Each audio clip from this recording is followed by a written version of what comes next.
which is power.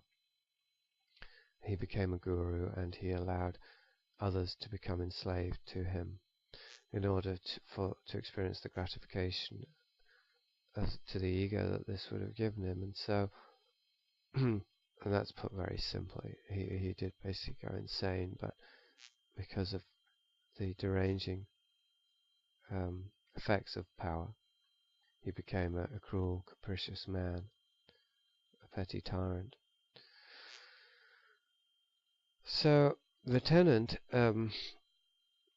when he had his meeting with Castaneda, in order to protect the lineage, he refused to accept the gift of positions of the assemblage point from the tenant, but merely gave him energy for free. But the tenant, nonetheless, took Carlos on a journey, and he showed him some incredible things. And what he showed him, one of the things he showed him was he took Carlos into worlds created by his own intent. He showed him how a sorcerer can create worlds through intent, through dreaming.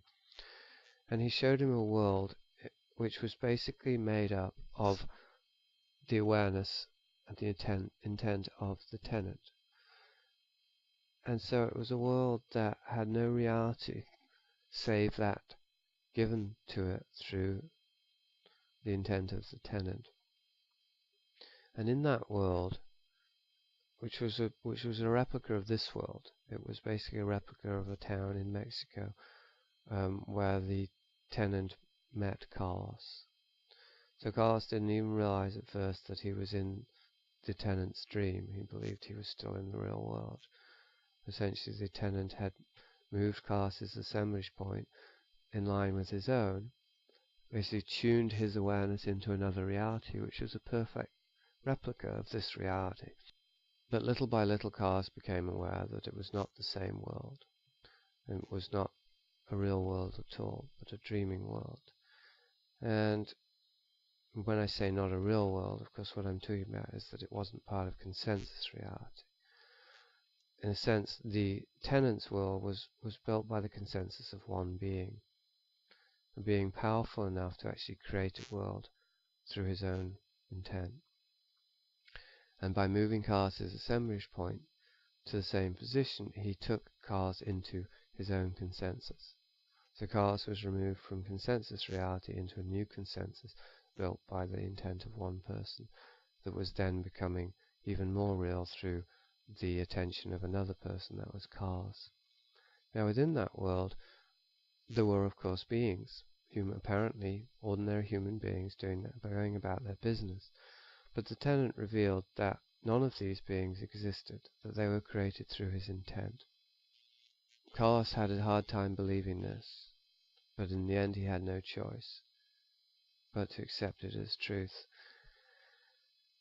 One of the things that the tenant said to Carlos was that these beings are so real that they even have thoughts. Now, how I would understand this is that the tenant actually created these tulpas, these thought forms, using his own psychic energy, his own dreaming power to do. And when we dream, it's as if our attention, or our consciousness, is no longer localized in the ego. It's spread out. When we dream, our environment and our conscious, perceiving selves overlap. Because essentially, even when we're lucid, or let's say, specifically when we're lucid, because when we're simply dreaming, we really are the dream. We might be in the dream, but really we are the dream. There's no sense of separation between our perception and what we're dreaming. But when we're lucid, we can experience dream as reality to the extent that we can make decisions and all the rest of it. And so, but even so, if we're lucid, we're able to change our reality. And so, essentially, what we're perceiving is that our consciousness is not localized to our identity, our personal selves, but also it is present in our environment. So everything we perceive in a lucid dream interacts with our consciousness directly. It's like an animistic universe. So even though I believe that when we lucid dream, we enter into the second attention, also described astral projection, we can interact with this world and with other worlds out there that aren't simply products of our consciousness. Even so, there's a direct overlap between our consciousness and our environment, so that if we encounter another being, let's say, who does exist unto themselves, we can interact telepathically with them, just to use one example. So when it comes to actually lucid dreaming in a realm that isn't part of consensus reality, that we are actually creating this reality, but are doing so lucidly, then what happens is that the beings or objects that we are creating through our visualization or through our will are imbued with consciousness, because they are products of our own consciousness. So, in a sense, the components of our dreaming reality are aspects of ourselves. They are aspects of our psyches. They're like children. We're creating these thought forms, these tulpas, using our own consciousness, psychic energy to do so. And so they would be imbued with consciousness, our own. And so it is possible for a very prodigious sorcerer whose consciousness was so huge, was so profound, as to essentially be tapped into the universal consciousness, let's say. It would be possible for these sorcerers to create beings who had autonomy. What they would do is they would just break off a part of themselves, just as God created this universe, or Lucifer, by breaking himself into a billion points of light, and each of those points of light contain the consciousness of the whole, the totality. It was a fragment of it.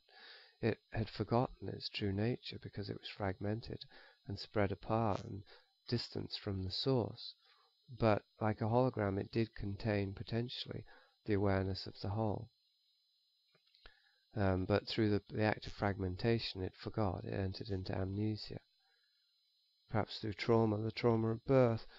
And so, although it did potentially contain awareness of the whole, just as I think these beings in the sorcerer's world could be extensions of that sorcerer's full consciousness, essentially they're not at this time, because they're fragmented.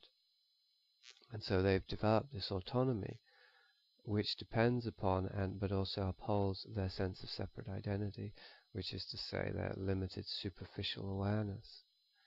Basically, they are simply their thoughts, as most of us believe we are simply our thoughts, our internal dialogue. And so these beings are, as I say, they're fragmented parts, aspects of the sorcerer's psyche.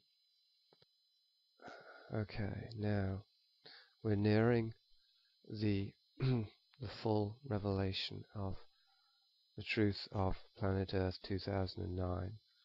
Now, this is a truth that has never before, in my knowledge, been spoken in the public realm. If it is truth, then it will certainly have been spoken by sorcerers to their apprentices. It may well be a truth that has been experienced by many people, individually, through psychedelics, through dreaming, through paranoid schizophrenia, through movement at the Semish point. If it is truth, then it's a truth that's known by the autist communities that are emerging among us, the mutant shamanic coming race will be fully aware of this truth. But it's not a truth that's been spoken about publicly, and so let us just cease to refer to it as truth then, because the truth is I have no idea if this is truth or not. I happen to believe it is, because it fits the evidence so well. But I think it's irrelevant, finally, whether it's truth or not. I think what I'm presenting is a model for truth. It's a model for understanding our universe. I think that this is the true matrix. I think that this is a truer understanding of what the Matrix